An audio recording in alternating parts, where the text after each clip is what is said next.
Hi everybody, my name is Sarah, Pearls of Wisdom and Food with keto under 20 for most of us. But for some of us like me, today I am having my macros, my carbs are 7.6. And I am having a great big green leafy salad. And I am having 60 grams of those skinny pencil thin asparagus. It's leftover prime rib night, and you saw the picture of prime rib on Easter, and tonight is the second half. So I'm having prime rib. I like the part around the bone. Greg likes the other part. It's great. It works. Can you imagine if I had to deal with somebody else with the bone? Oh my goodness. So I'm having that. And then the 60 grams of asparagus that I spray with coconut spray. And then I, because they're so skinny, 2 minutes, 350 in the toaster oven. Done. And then my great big salad. And in my salad today, I'm having 60 grams of Olivia's organic spring mix, 40 grams of raw watercress, 40 grams of organic red leaf, and 30 grams of organic baby spinach with 2 tablespoons of oil, 1 tablespoon macadamia nut oil. The other one is extra virgin olive oil, organic. And I've switched my bulletproof coffees down to 1.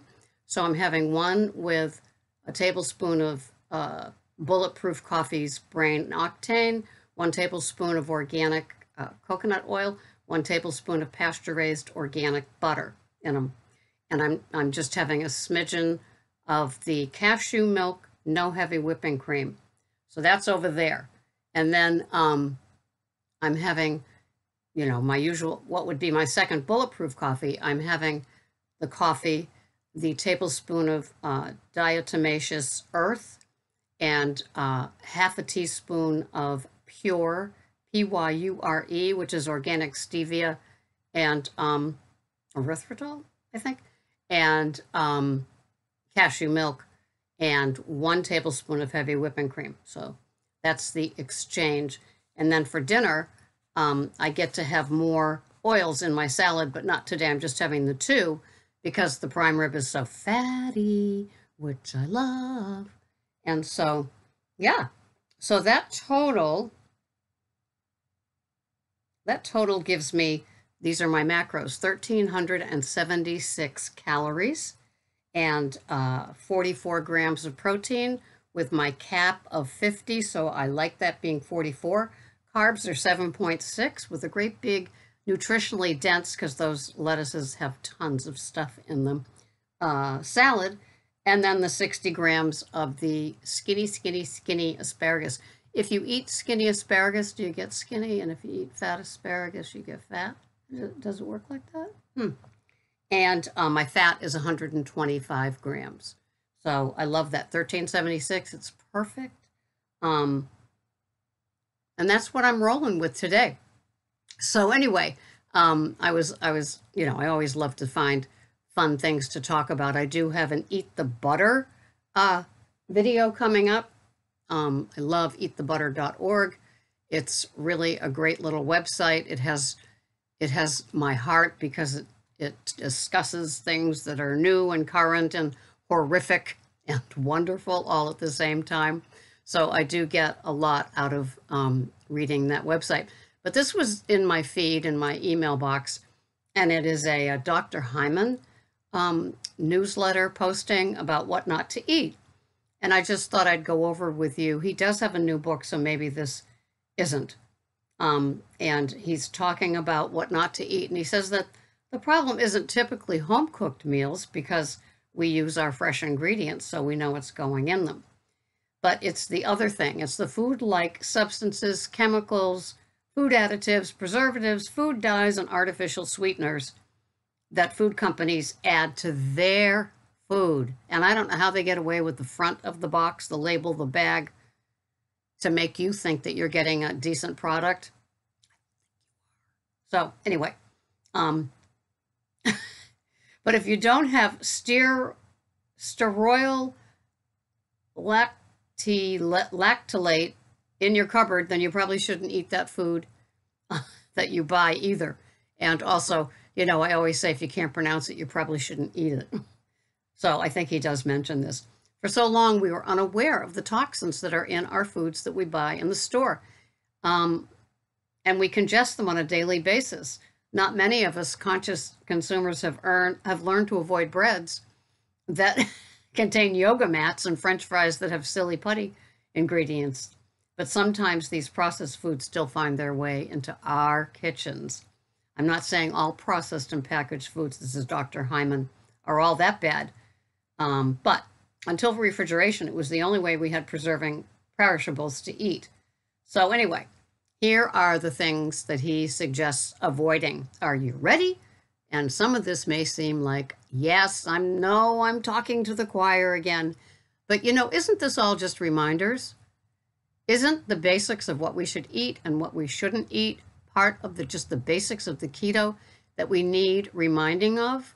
Because when we get bored and restless and think that there might be something out there in the processed world, but sometimes it contains CRAP and those toxins and yucky things, and we forget because we're bored and we think this will be a relief. So I say embrace your wholesome real food items, and you won't get into the same amount of trouble that you will with just pushing your food plan in the envelope. You know how that goes. I know how that goes. Slippery. Like wigs with candy bars with wigs. Net. No. All right. Avoid anything with ingredients that are too difficult to pronounce. Oh, it's his first point. These products surely contain substances that belong in a chemistry set, not in your body. Try saying what I just said, or butylated hydroxytoluene with ease. Not so easy. Skip those questionable ingredients. Like I don't want to know how to pronounce them, and I don't want them in my cart. Thank you very much. 2, and I often say this too. Maybe I learned it from him. Anything that didn't exist in your grandmother's day. Maybe even your great-grandmother's day, depending on how old you are. I know this is kind of a trendy approach to eating right now, but it completely makes sense. If your grandmother wouldn't recognize it, if your grandmother couldn't pronounce it, if your grandmother couldn't find it on the shelves way back then don't you be buying it. And you're not going to get your S&H green stamps either. 100 years ago, we didn't need a label to tell us that our food was local, organic, and grass-fed. All food was whole, real, unadulterated, traditional food. Fortunately, there is a desire to get back to this way of eating. When I used to go and visit my grandmother, we would go across the street to it was a liquor store that sold beef. Isn't that funny? And we would get ground fresh hamburger meat. So you know it was probably grass-fed because I'm talking 60 years ago, 6 decades ago.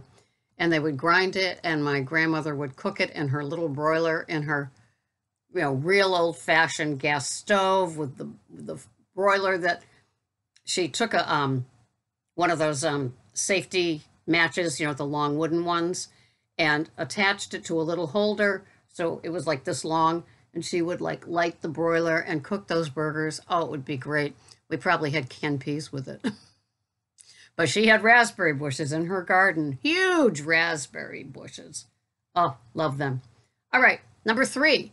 And this is for people that are new, that are still having bottled commercial dressing. You? Are you doing that? I don't care if it says organic. I don't care if it's a doctor that does keto podcasts. If it contains soybean oil, back it goes. Americans now get almost 10% of their calories from refined soybean oils, which is one of the most abundant sources of omega-6 fatty acids. We don't want omega-6 fatty acids. We want omega-3s. And so sometimes you get the 6 with the 3s, but we don't want the 6s. We don't want to go looking for this singular 6s, okay? Plus, it often contains high levels of glyphosate, or Roundup, the toxic herbicide used by Monsanto. It's not that Americans are drinking soybean oil by the cup. Most people aren't even aware that they're eating it. Scary, huh? but it's lurking everywhere. If you eat fast foods, grains, desserts, packaged snacks, potato chips, muffins, or conventionally raised meat, or buy almost anything cooked in oil at a cafeteria, diner, or restaurant, you're most certainly consuming lots of soybean oil and other oils rich in omega-6 fatty acids. This is not a good thing without even knowing it. The stuff is toxic and inflammatory. Stay away from it. And I told you, there's a locally sourced, earthy, crunchy restaurant that I used to go to breakfast all the time with a friend. And one time we were sitting near the storage room, and the door was ajar, and all the big jugs of wholesome canola and vegetable oils were stocked on the shelves. And this is a place that talks about organic, locally raised foods and organic heritage pork and just all these products that, like, you think you're getting all of it, but then you order something like a scrambled egg, an omelet, something like that, fried eggs, organic, beautiful, locally sourced, and they're cooked in the Wesson. So, it's just everywhere. And even though they're thinking that their food is so pure, we can't escape it. I mean, they aren't going to be cooking all their things in butter on their grill. No way. So anyway, just so you know, be aware. Just assume you're getting soybean oil in a takeout product or in a restaurant, diner, cafe, even if it says locally sourced organic and the assumption is earthy crunchy. Anything containing high fructose corn syrup, HFCS, one of the additives, that's right. When used in moderation, it is a major cause of heart disease, obesity, cancer, dementia, liver failure, teeth decay, and more. That's used in moderation. So you can only imagine when you have a few sodas every day, when you have any desserts or puddings or ice creams or packaged cereals, anything like that. High fructose corn syrup, stay away. Anything with the word hydrogenated in its name. Since most people don't know that hydrogenated fat and trans fat are the same thing, food makers have been able to hide the trans fat content.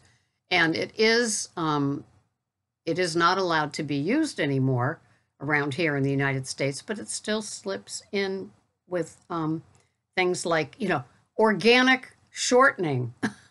It's hydrogenated, oh my.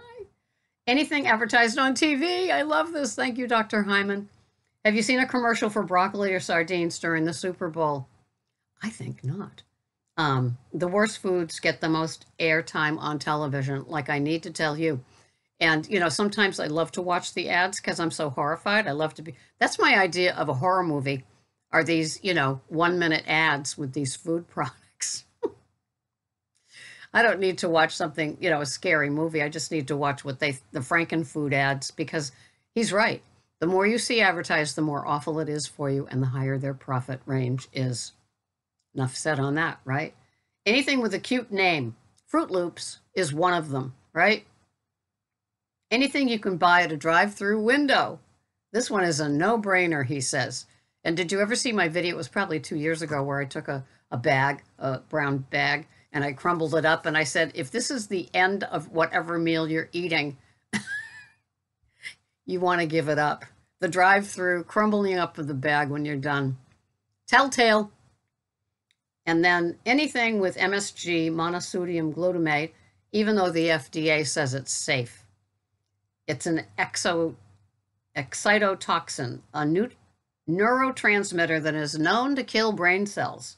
We associate it with Chinese cuisine, but food companies use it in many items without our knowledge. They even try to hide its presence, calling it hydrolyzed vegetable protein. So that's one of those slippery things, like sugar has like 68 different names. Okay, let me say it again. Hydrolyzed vegetable protein. So if you're reading the back of some item that you're thinking is keto friendly, and you see that and you think, well, that looks safe because it's, vegetable protein. Yeah, this is good. Yeah. Or vegetable protein or natural flavorings. How they get away with that. And even simply spices. Spices? Tricky, right? And the worst news, it induces hunger and carb cravings. So you'll eat more of it. It's what they give it's what they give to lab rats and experiments to fatten them up.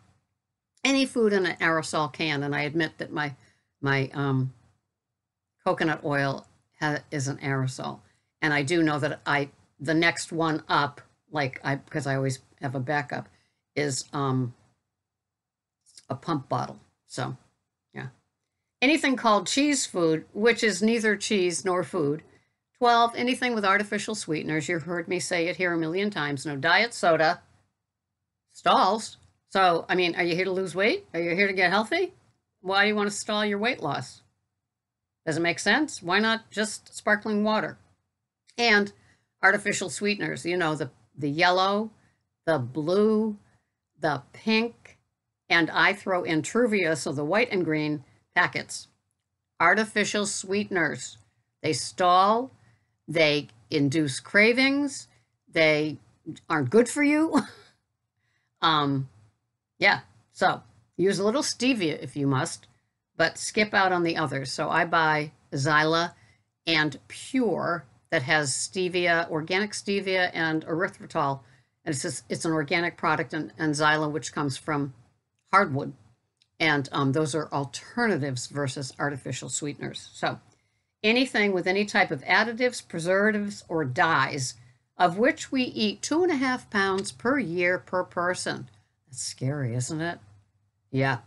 So, and just think, if all of the keto community is really not eating any of those, then those many more pounds and ounces are going into the other people, right? Any food, I love this. I remember learning this on Dr. Phil. Any food with more than 5 ingredients on the label, unless they are all things you recognize, such as tomatoes, water, basil, oregano, salt, right? So, and you know the first ingredients is what there is the most of. Hence, commercial bottled dressing. Even though it might say with olive oil on the front, doesn't have to say how much olive oil, right? So you turn it over and you're finding soybean oil, canola oil, safflower oil, sunflower oil, bad, bad, bad, bad. And then 30 different chemical names that you can't pronounce. And then at the bottom, it says olive oil. Don't be duped, because that's a duping thing. So that's it. And his new book is Food, What the Heck Should I Eat? So anyway, I look forward to reading that. I'm now at a lot of minutes. You've probably finished that 1 cup of coffee, and it's time for me to get a move on, because see, getting light out. Thanks so much for watching. This has been Sarah, Pearls of Wisdom and Food with Keto. My keto carbs are under 10 today total. I don't do net. Don't convince me I could. Don't convince me I should. I don't do net. I do total, because I am a slippery food addict for decades. So I admitted I was in my 20s, and now I'm 67. So I can't play. I don't play. I don't want to play, and I'm not going to play. So yeah, I'll play Barbies with you, but I won't play net carbs with you. I will see you the next time. Thank you so much for watching. Bye-bye for now.